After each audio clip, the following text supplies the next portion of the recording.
On today's show, I interview Dr. Cate Shanahan, a globally recognized nutrition and metabolism expert. She's the author of Deep Nutrition and the FatBurn Fix. And if you're curious about what type of oils you should be eating and a whole other slew of questions about nutrition, you're not going to want to miss this episode. Welcome to the show, Dr. Cate Shanahan. I am so happy to have you on Morphus. Thanks, Andrea. It's great to be here. I wanted to start out. First of all, I've been watching you do interviews. I've been reading your book, Deep Nutrition. I know you have a new book that I want to talk about as well.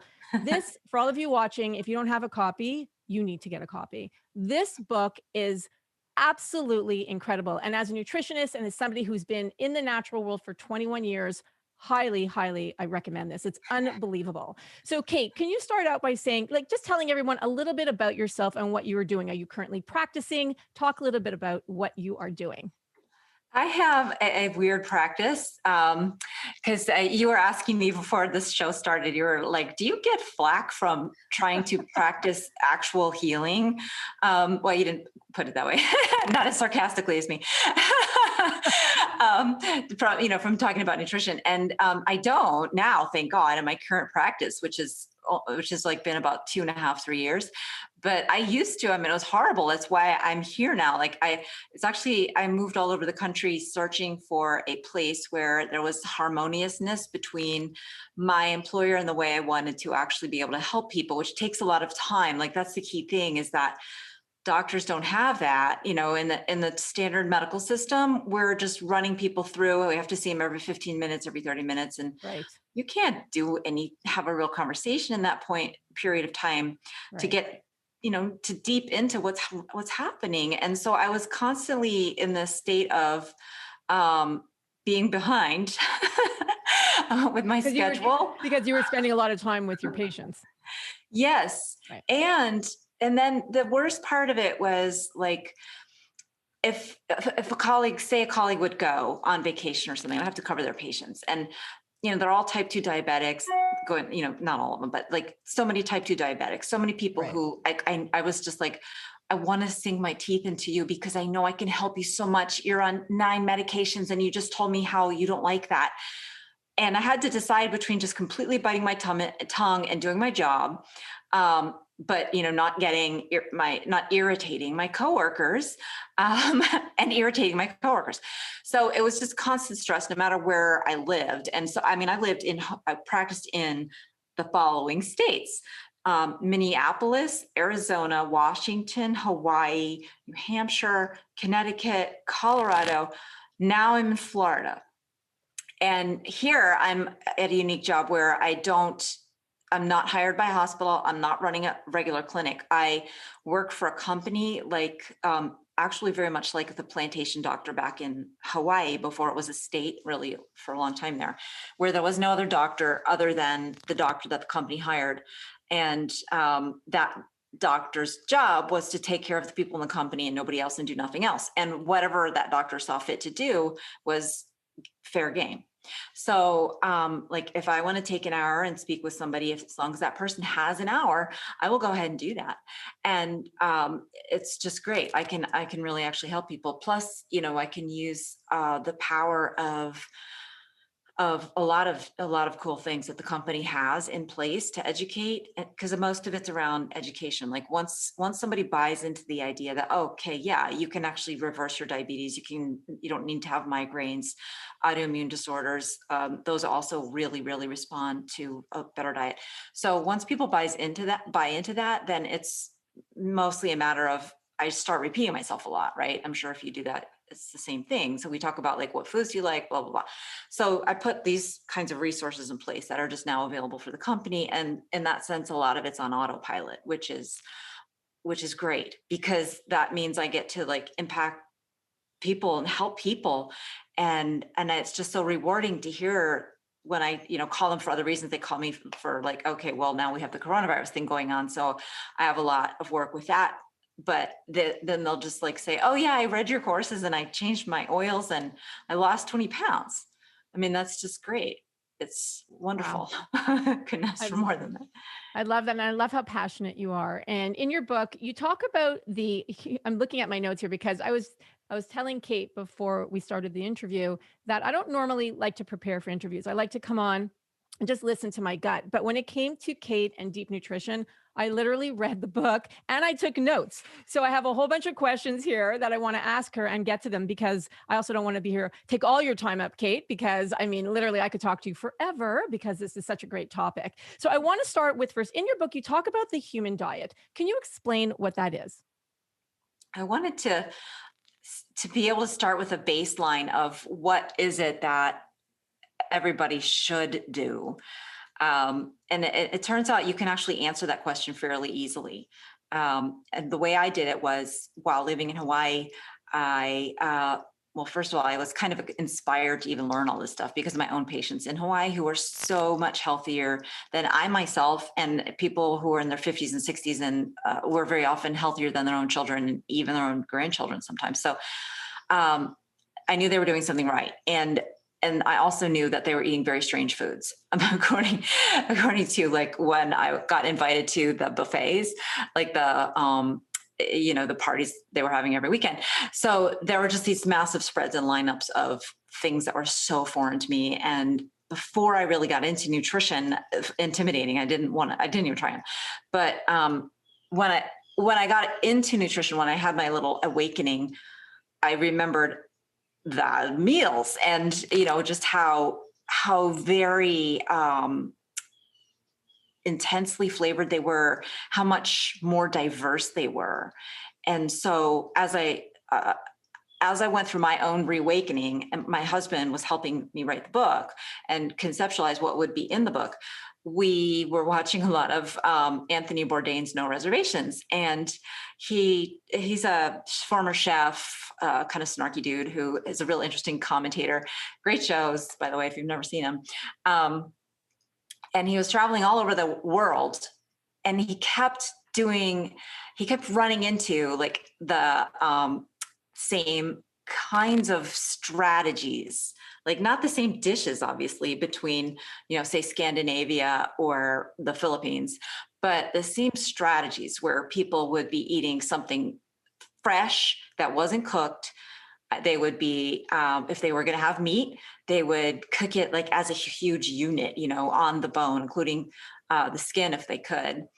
They would use the organ meats, and they would also have a lot of fermented foods, or they would work with nature to sprout things. So those became the 4 pillars. Those things I just said, those are the 4 strategies that everybody all around the world used to work with their environment. I mean, really, what is food? It's like the edible part of the environment. And more than that, though, it's information. So that's what we talk about in deep nutrition, is it's information for your cells, that it's not just building blocks, it's way more than calories, right? That's the first thing that I just throw that idea out, that, a calorie is a calorie. That's true if you're a bomb calorimeter, but not if you're a living being. And so food is also building blocks. We do learn about this in school, but what I didn't learn was that it's information. It's literally instructing the DNA of your cells as to what genes to turn on and off. And so that information comes from nature. And the more direct the connection between nature itself and your cells, the better. So that means processed food is terrible, right? Because processing just destroys all the information in the food. So you want it to be fresh, and you want the information to be complex and true. So what does that mean? So, like, animals typically say, let's say we're not even talking about animal. Let's just say we're talking about lettuce. If your lettuce is in soil that it's adapted to, that has very rich microbiome of the soil and tons of minerals, that lettuce is going to taste better. It's going to be healthier. You're not going to need to spray it with chemicals. It's probably even going to last longer. Not that it should, but so that is all of that is information in your food.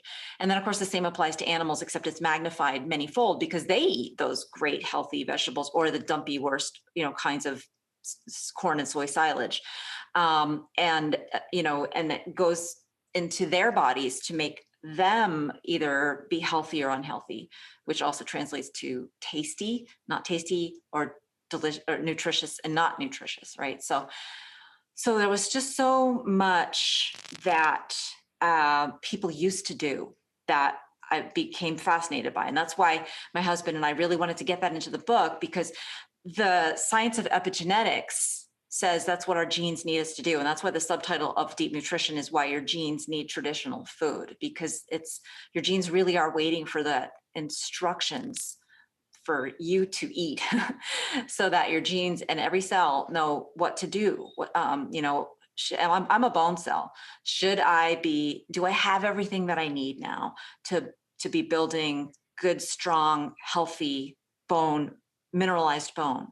Or should I kind of pull back because we don't have enough mineral, or maybe there's not enough vitamin D to send the signals to do any of that. So all of the things that we decide to do, we decide to, when we just buy eggs, if we're going to the grocery store and we're getting the most expensive eggs that we can afford, that have the more glitzy, pasture raised, kind of prettier, colors, prettier picture that they're painting.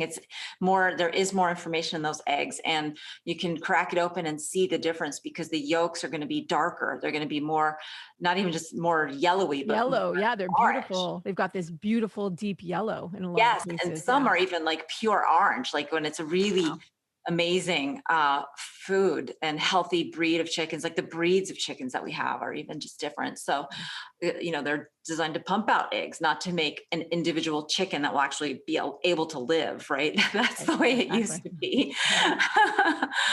So all of that is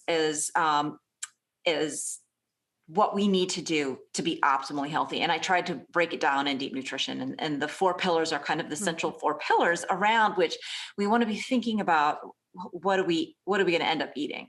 And so obviously there's a lot more than just that, because you can't eat a pillar. So what does that mean? One of the things you said that really stood out for me is you were saying that pretty much you can eliminate all disease with food, which is pretty much what you're talking about. Can you expand on that a little bit more? Yeah, because I am talking about pretty much all disease. So if you eat right, I mean, we know that weight is a diet related disease. Right. And we know that diabetes type 2 is a diet related disease because we know it has something to do with weight. But we don't often think about autoimmune diseases as being related to diet, but they are. And the connection is something called inflammation, which comes from something called oxidative stress. And in Deep Nutrition, I talk about the main driver of oxidative stress and inflammation are these oils that most people don't even know exist. I'm talking about what I call seed oils. The industry term is vegetable oils, so I use the term vegetable oil in Deep Nutrition. But that's like soy oil and corn oil and canola oil. It's not olive oil, right? So even though it's technically olive comes from a vegetable, olive oil is a traditional oil. And the distinction, one of the most obvious is that olive oil is really kind of still an artisanal product. It still looks green when it's a good kind of olive oil, but corn, canola, and so on, those are made in factories and they're stripped of all their nutrition, and they're unstable. So they deteriorate into toxins, and no one should be eating them. Everybody should know what these things are. It's like the main thing I do when I work here with the folks that I work with here at ABC is teach them about what these things are, what they do to them, and that it's caused whatever disease they have. I'm talking about common things: migraines, asthma, psoriasis, other skin conditions, neuropathy, heartburn, fatty liver. Pretty much everything I see that people suffer from is a direct result of eating these seed oils and not getting enough nutrition in your diet. So those are two, it's a 1-2 punch, right? One is the seed oils really are toxic and they make you, they can make you sick. And the other one is that they also displace nutritious foods. So most people don't know it, but they're getting about 1/3 of their calories from these toxic vegetable oils. And that's 1/3 of your calories that could contain enormous amounts of information from the earth, nutrition. And so just that one change, that's like people like that 80-20 rule. So this is that 20% change that gives you 80% improvement, just eliminating those things. And that's why deep nutrition talks about, well, what can you do instead? And one of the big things people ask is fats. What about fats? What about fats? And, you know, I love that you're saying that. I wrote a book many years ago. It was called Unjunk Your Junk Food. And we talked about chemicals in food. So we called them the scary seven. So these were the scary seven categories of ingredients that we know cause harm to our bodies according to science. And I recently added plus one. So like these seed oils and all the omega-6, the polyunsaturated fats. I mean, this is my new passion, and I'm going to explain why. And I want to stay on this for a second because I think this is so important, and I love hearing you talk about it because they're so pro-inflammatory, meaning they're creating inflammation in our body. So, like I mentioned earlier, I've been a nutritionist for over 15 years. I've been in the natural world for over 21. And I thought I was eating super healthy, but I was still not feeling my best. Like I would wake up in the morning and I'd have pain on my feet or my body would ache. And I'm like, I'm not understanding what I'm doing. And I have these, I'm going to give the example is I have these packages of seaweed that I get at one of the big box stores. And I would eat it. I'm like, oh, seaweed's great. We need iodine. It's great for my ovaries, great for my thyroid, right? And I would have like a package of these every single day and I love them. And then I was like, wait a second, let me read the ingredients. And it has sunflower oil. And then I started doing more and more research into all of the oils. So, like you said, the canola, the sunflower, the safflower, the soy, and they are ubiquitous. They are in all packaged goods. Now, these are whether they're organic or not. They are a lot of the companies, and even in the minimally processed foods, they're using these seed oils or these unhealthier type of oils. And it's been my mission now to get off the oils completely. Cate, I cannot tell you, and you're gonna be like, yeah, I totally know. I feel so good. My inflammation is way down. It was kind of like the little missing piece of the puzzle that I could not figure out for the longest time. And now that I've eliminated these oils, and I do want you to take us through the list, and I think it's important because, you know, for all of our viewers who are, if you're new to Morphus or if you've been watching us at Naturally Savvy, you know we talk about reading food labels. That is the number one thing. Pick up a product, and I know we want to avoid it. Like Cate, you were saying, avoid processed food, but in the real world, it's not really, you know, for many of us, we need to be buying products at the grocery store that are not necessarily just whole foods or unprocessed. So if you are buying minimally processed foods, read the labels, understand what's in them, and look for the products that have real ingredients and don't have any of these chemicals or the scary seven, or now plus the seed oils. So can you just go into, can you name the seed oils, ones that are bad that we should be eliminating? And again, just repeat it one more time, how they create inflammation in the body, because I want to really go over this a few times just so we kind of hit that home in terms of understanding the importance of avoiding them. Yeah, sure. So I group them into 3 C's and 3 S's. So the C's are corn, canola, cottonseed, and then the S's are soy, sunflower, and safflower. Those are the ones you're going to see when you're shopping. Right. So, you know, like, so if anybody's listening, if you want to run to your cupboard right now and just start looking at different products you might have, like crackers, especially your food bars, or salad dressing, mayonnaise, peanut butter, it's likely you're going to find one of them in there. And the reason they're toxic is because their fatty acids are unstable. So when we're talking about fats contain fatty acids. Those are kind of like the little, the things that we actually burn for calories. When we're burning fatty acids, when we're eating fat or burning fat, we're talking about fatty acids. So the fatty acids are the things, like when you've heard the term saturated or polyunsaturated, we are referring to a specific kind of fatty acid. And so the polyunsaturated fatty acids are the unstable ones. And our diets never historically had more than, you know, maybe maximum 10%, and it would not be in the form of these oils. Probably more like, I'm talking about calories, 10% of calories coming from polyunsaturated fatty acids at the absolute most. More likely, most estimates are somewhere around 2%, 2 to 3%. But today, it's like probably close to 30%. And that's a massive change, but because they're unstable and they chemically deteriorate into toxic compounds. and these toxic compounds have long names, but one of the most well studied is 4-hydroxynonenal. And this is a thing that it is a known carcinogen. It's so toxic, though, it took a long time to figure out that it was carcinogenic because it just frankly outright killed cells. We don't get a high enough concentration in our bloodstream to outright kill us, but it definitely can take a toll on our liver cells if we go out to eat at the wrong time of the week and have like a bunch of French fries or onion rings, really greasy fried food, fried in that oil, that unstable oil that's been used over and over again. There are so many toxins in that that it's when you add them all up, the amounts exceed like what the estimates are for upper tolerable limit by over 1,000 times. I mean, it's absurd that this is this is something that people are allowed to sell.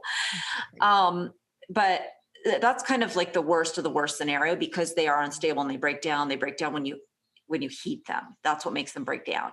But they also do, even if you've consumed, say, just a normal healthy polyunsaturated fatty acid from like a nut. If you did way too much of it, which nobody does from eating nuts, if you had way too much of them in your body, eventually they would break down in your body too. Even they're the only fatty acids that can start to break down at body temperature. And when they break down, when they break down in your body, they actually have worse effects than a toxin because they can actually damage cell membranes. So they're just no good, right? Whether or not you're consuming the toxic degraded form of them, or you're just consuming too many of them so that they ultimately break down in your body, they massively disrupt cell function. And one of the main things that people find is that when you get off of them, your digestive system usually feels better because that's a place that takes the first hit when you've been having a lot of like the fried kind, right? Like, so I used to do potato chips. I would just sit down to those giant bags. Right. I used to love Triscuit crackers. They're so weedy and savory, but they're super oily with horrible oil. And, I used to just always get like this blurbly feeling in my stomach after I would eat very much. And I just thought it was me. I thought it was, well, that's my digestive system. But no, that went away when I took those out of my diet. And so that's like the first thing that a lot of people notice. Yeah. And what's interesting is as we get into menopause and perimenopause, we tend to have, issues like fatty liver. We tend to have issues with brain fog or issues that can be a direct result of eating these oils. So I always like to say, let's eliminate and let's eat properly, eliminate the bad foods as much as possible that we know have these negative effects on us, and eat the good foods, eat foods that we know lessen inflammation in the body, right? They decrease that inflammation. So I love that we're talking about this because it's an easy thing. So for everybody who is either listening on our podcast or watching us here on YouTube, go to your cupboards today, a little bit of homework, go to your cupboards, read the ingredients, and tell us if you have any seed oils. And so you can tweet me at Andrea Donsky or on Instagram. Cate, how can they reach you on social just so we want them to tag you too? They should go to my website because I can never remember my socials. So my website is drcate.com and I have my socials there, but I am on Twitter and Facebook. Okay, perfect. So let us know if you find that you have these bad oils, let us know, and let us know what kind of oils they are, because I think that's really important too. And I want us to really understand how do you feel after once you start eliminating? Cate, how long does it take generally for somebody's body to feel better once they eliminate these oils?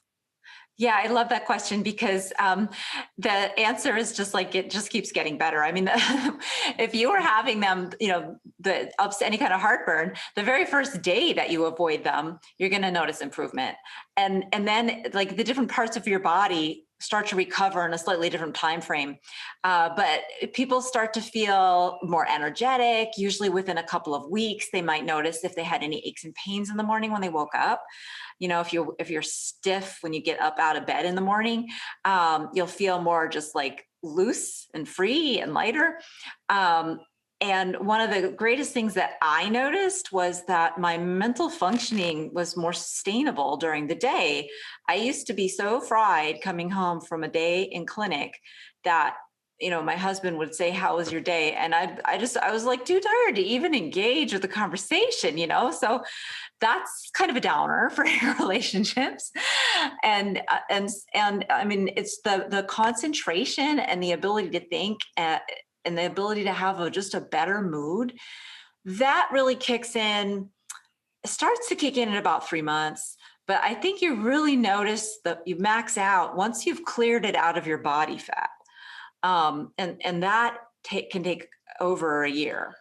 I talk more about that in my other book, The FatBurn Fix. But so it's kind of like a gift that keeps on giving, because so you don't have these toxic things. Now you have space in your day for healthy fats, and those healthy fats have all kinds of nutrition in them that you probably weren't getting before.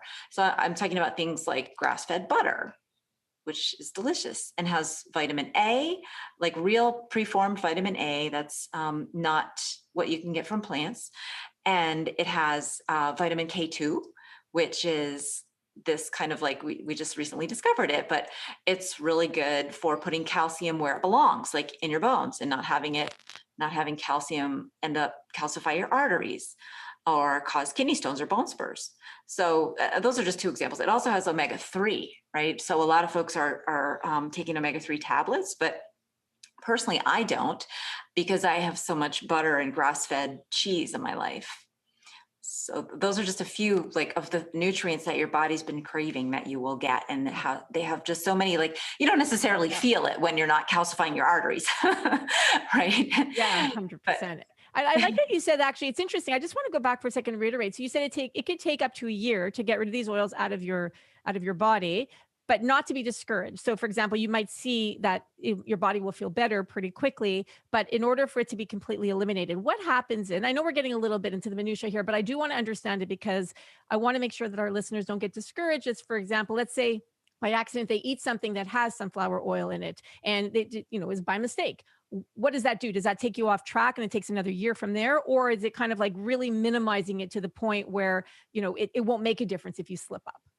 Right. That's such an important question, because there are a lot of diets out there that are like, oh, you got to just be on target the whole time, or now you have to start over. No, this isn't like that. This is like your bank account. If you overspend 1 month, well, okay, it's not like you have to start from, whatever, get a new job. I don't know. Maybe that's a terrible analogy, but but it's just math, right? So thank you. So if you're trying to get rid of something from your body, specifically your body fat, and you accidentally slip up and you just put a tiny little bit more in, that's all that happened. Yeah.